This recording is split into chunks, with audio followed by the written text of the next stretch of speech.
This is Crappy to Happy, and I am your host, Cass Dunn. I'm a clinical and coaching psychologist, a mindfulness meditation teacher, and of course, author of the Crappy to Happy books. In this show, I bring you conversations with interesting, inspiring, intelligent people who are experts in their field and who have something of value to share that will help you feel less crappy and more happy.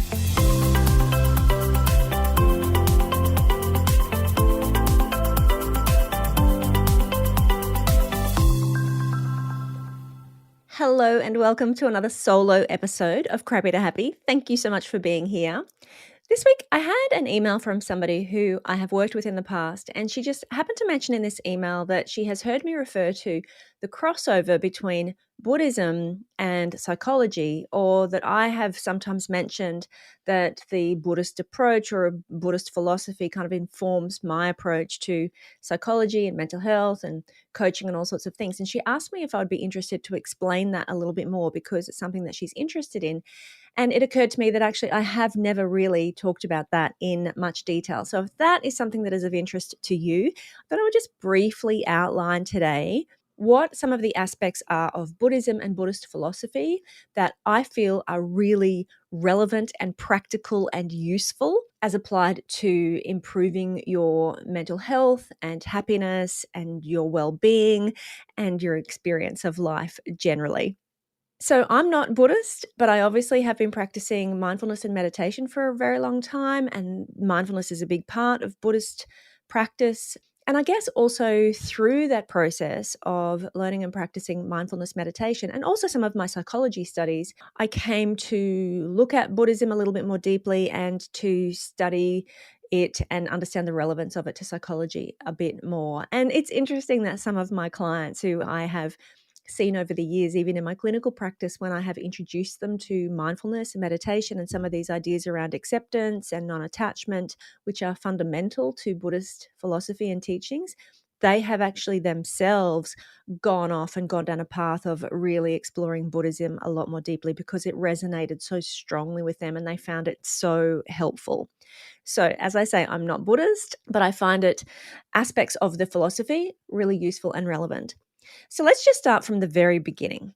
The foundation of Buddhist philosophy is founded upon the Four Noble Truths, what they call the Four Noble Truths. And what those Four Noble Truths are is, number one, in life there is suffering. It's called the truth of dukkha. Dukkha is the Pali word for suffering. And in fact, a more accurate translation of dukkha is unsatisfactoriness. So not struggle necessarily, but just this general feeling of discontent. So this is a fundamental truth of the human experience, that we are generally discontent, that in life there will be suffering. In life there will be struggle.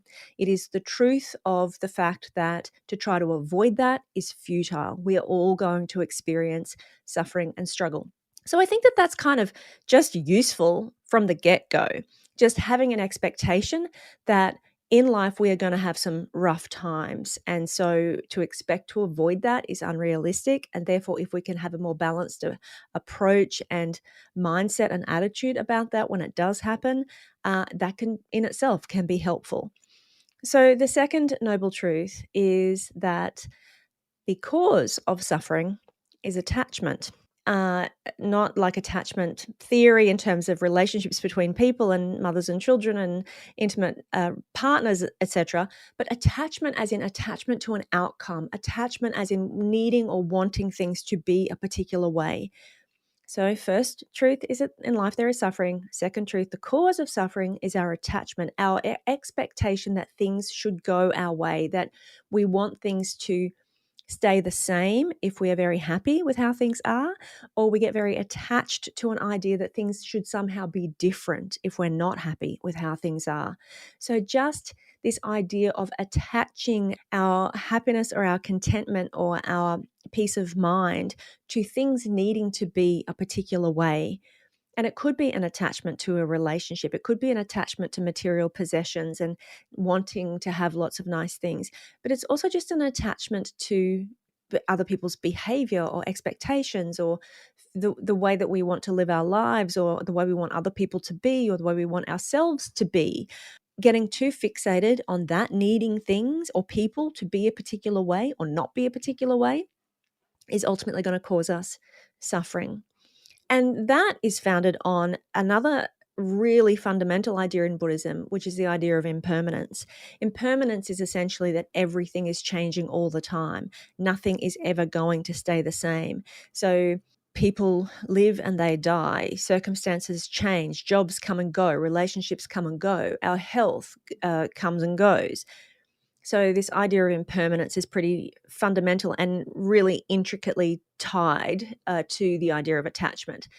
So when we have attachment to things needing to be a particular way, or we're only happy when things are a particular way, then the truth of impermanence is that they're not always going to be a particular way. So this is why if we want them to stay the way they are, then we get upset about that, and that is suffering. The third noble truth is that there is a path out of suffering.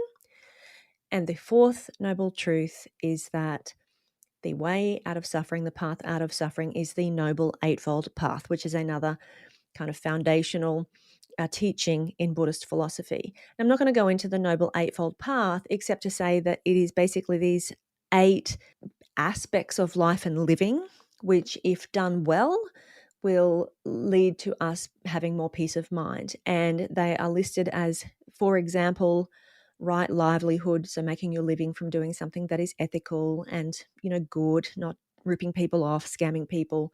Right thought, as in how you approach the way you think about certain things. Right ethics. Right concentration. Right mindfulness. So mindfulness appears as one of 8 in the Noble Eightfold Path. We all see mindfulness and meditation and mindfulness practice as being kind of really foundational and really a big, crucial aspect of Buddhist philosophy and practice. In actual fact, it is really like it's one of 8 in terms of the Noble Eightfold Path. So that in itself, 4 Noble Truths, Noble Eightfold Path, as you can see immediately, it's pretty relevant. It's pretty relevant to just practical ideas about how we can live our life and have more peace of mind and a more balanced approach. When we start digging into that, like basically pretty much all of the Buddha's teachings and all of his whole philosophy about how to be free from suffering and achieve what they call enlightenment, whatever that is all pretty much wrapped up in this eightfold path in terms of how we live, how we interact with other people, how we think, how our relationship with our emotions being balanced. It's all kind of wrapped up in there, and it's all based on this foundation of, like I said, non-attachment. So in psychology, we talk about mindfulness and acceptance. So to dig it a little bit into that, obviously mindfulness is this way of being with your experience, that it is about being fully present to what's happening as it's happening, whether that be something happening in your outside world or something coming up within you, your own thoughts and feelings, and being able to be present to that without needing to change it or fix it or avoid it or run from it, but also without being completely overwhelmed by it. So mindfulness and acceptance is allowing things to be as they are, which is interesting. People kind of get put off by that idea because they think that means to throw your hands in the air and be defeated by circumstances, or not try to actively change something that is making you unhappy. And that's really not what it's about. It's not resignation or defeat necessarily. All it is in this context is not trying to run or avoid the way things are, not being completely overwhelmed by things when they're uncomfortable. If you've just had a relationship breakup, if you've just lost somebody, you've just lost your job, something terrible's just happened, you've just had a terrible diagnosis, it's the willingness to be present to the discomfort of that and the reality of that without trying to necessarily run from it or avoid it or bury your feelings or numb yourself out with alcohol or food or drugs or something, without going into denial, pretending it's not happening, but also not being completely overwhelmed and derailed by that experience. So acceptance is the willingness to just allow things to be as they are and to stop, I guess, trying to convince yourself that if only things were different, then you could be happier. Because what that leads to, if we want to go back and talk about psychology, what that leads to is a lot of rumination, a lot of obsessive thinking, a lot of wanting to control things, controlling people, trying to manipulate outcomes, going into, like I said, avoidance, denial, taking your anger out onto other people, being completely defeated by circumstances. So it's this courage to just be present and balanced in the face of something that might be difficult. So again, I think that's kind of a useful idea. But it is also about then taking action to do things, to taking control where you can. If there are things that you can do, or if there is an impact that you can make, or something you can do to change a situation, then it is absolutely not saying that you shouldn't do that. It's just saying that you take that action and you do it with the right intention, and you don't allow your happiness to be contingent, or your peace of mind, or your well-being, or your mental health to be contingent on things being different. It's like, you've probably heard the saying, the thing that messes you up most in life is the picture in your head of how things are supposed to be. I always say, have always said to my clients, the cause of all of your suffering is the gap between how things are and how you want them to be. It's not how things are, it's the gap between how things are and how you would prefer them to be, and allowing yourself to become really emotionally thrown and dysregulated and all of the rest of it, because things are not as you would prefer them to be. So acceptance is just the allowance and the letting go of the need to control, letting go of the need to dictate, and absolutely wanting things to be a particular way in order for you to have peace of mind. Useful, right? It's a useful idea.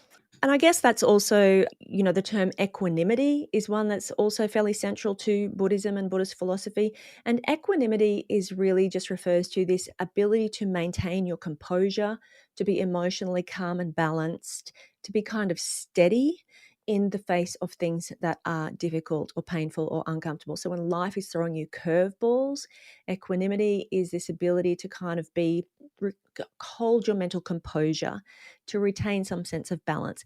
And it's not about being robotic and like never getting upset about anything ever.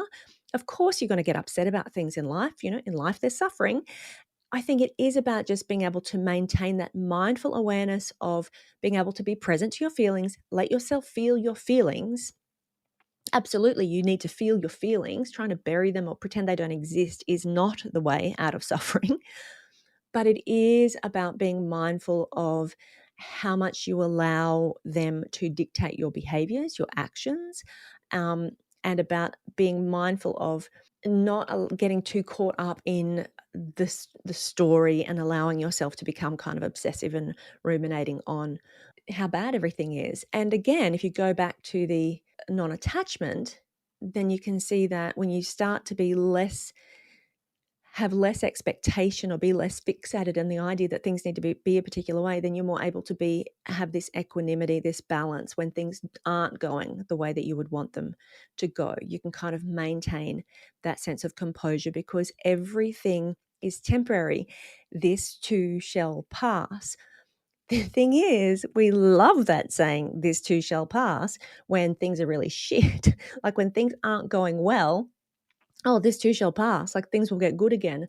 We don't so much like this too shall pass when things are going really well and that's going to end as well. So equanimity is like being able to maintain that sense of balance and be neutral and be composed when things are going well and when they're not going well. And that's the tricky thing, right? I had a conversation with somebody the other day about how she is really scared about raising her rates. So what she does is she charges a fee for a service, and she's really worried about increasing her rates. This comes up a lot with women that I work with. This is why this is going to be the focus of my next round of the Beyond Confident program, because I really want to get women to start charging what they're worth. But anyway, so she said she was concerned about people talking about her. She's concerned about negative feedback, judgment, criticism, people kind of saying, who does she think she is if she raises her rates? Now, the thing is, we're not concerned about people talking about us if we think that what they're saying is good stuff. If we think they're saying, wow, she's killing it, she's really kicking goals, like look at her go, we're not so worried about people talking about us. It's only the idea that they might be saying not so nice things about us that upsets us. So this idea of equanimity and maintaining our composure, it's like it's needing to unhook from the criticism and the praise. We need to not let our happiness, our composure, our equilibrium be swayed, whether things are going really well or going really badly. It's that impermanence. The wheel is going to keep on turning. The wheel of fortune keeps turning. And so we don't hold too tightly to how things are. We don't hold too tightly to things being really good. We just allow it. We experience it in the moment. Mindfulness is being fully present, allowing ourselves to enjoy the good times, savor the good times for sure, but without an expectation that it's going to always be good. Now, the tricky thing there is that people prone to anxiety or people with prone to worry, that they don't actually let themselves experience the good times either, because they're so busy waiting for the other shoe to drop. They've learned kind of not to trust that things will always go well, or they think that if things are going well, that it's too good to be true. And so they're not only, really suffering when things are going badly, but they're not even allowing themselves to enjoy things when they're really good, because they're kind of not trusting that it's going to last, and or they get fearful that it's all going to be taken away. So the key here is, if things aren't going well, we can maintain our composure. We can understand this is temporary. We cannot be overwhelmed by our feelings. We can allow ourselves to be present to what's happening. When things are going well, we can also be present to that. We can also understand that we need to savor this while it is good, because things may eventually, go in the other direction. But we don't anticipate that everything's going to go badly to the point that we don't even allow ourselves to enjoy the good times. So all of this is very relevant, as you can tell, to just general psychology and well-being. You've probably heard this saying, or maybe you haven't if you don't know much about Buddhism, but there's another saying in Buddhism, which is the middle way. So the middle way is about this not going to extremes. So the story of the Buddha, just a little story time.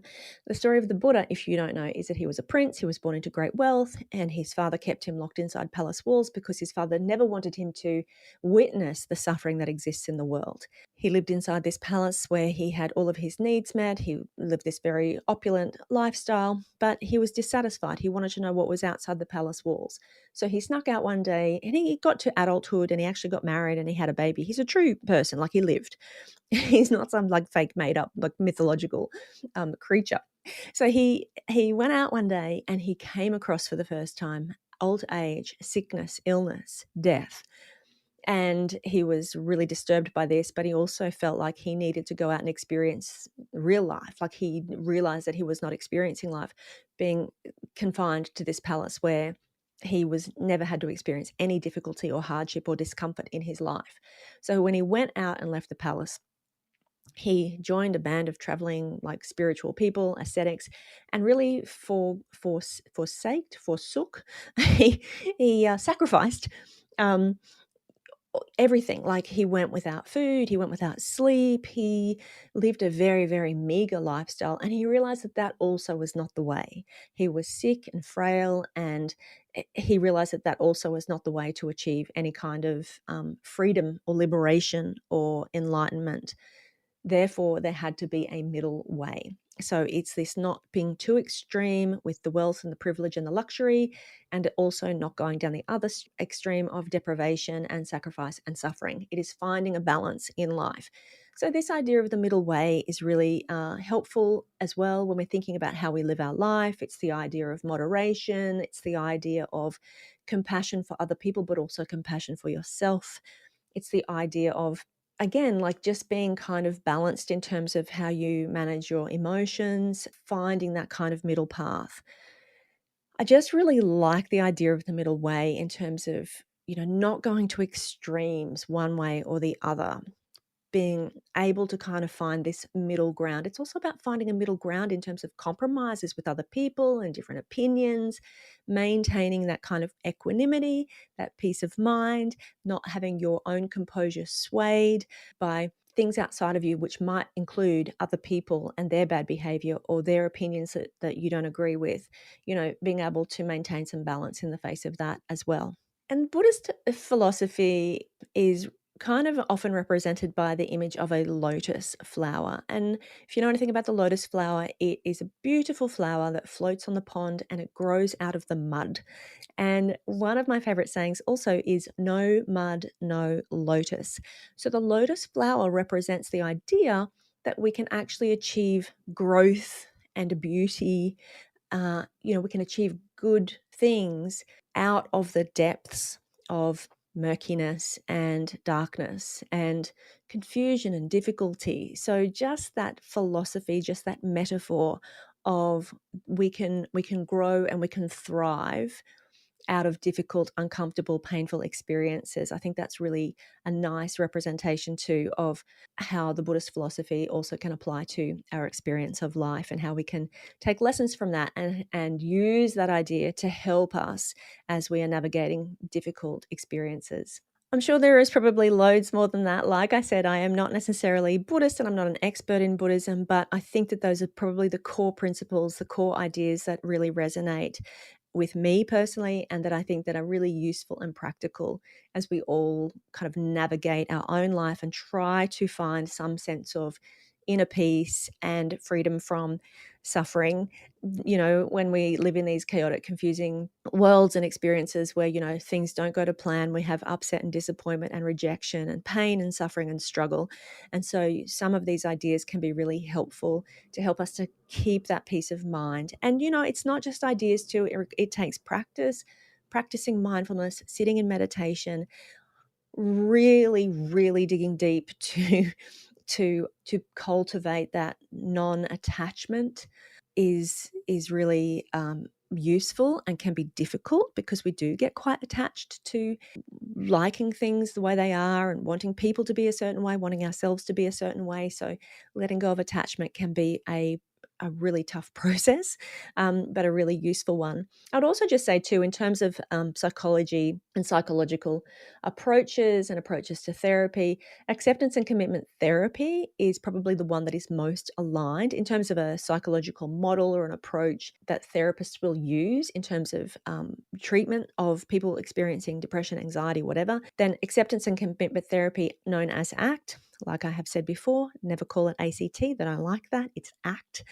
It is based on this, obviously, acceptance, which is what I've talked about already, and commitment. So if you look at the 6 core principles of ACT, they include mindfulness and acceptance, and they include, in addition, values. Now, values is at the core of Buddhist philosophy as well. If you go back to the Noble Eightfold Path, right thought, right speech, right livelihood, like that's all about living a life that is based on the core values of non-harm, of kindness, of compassion, of living an ethical life.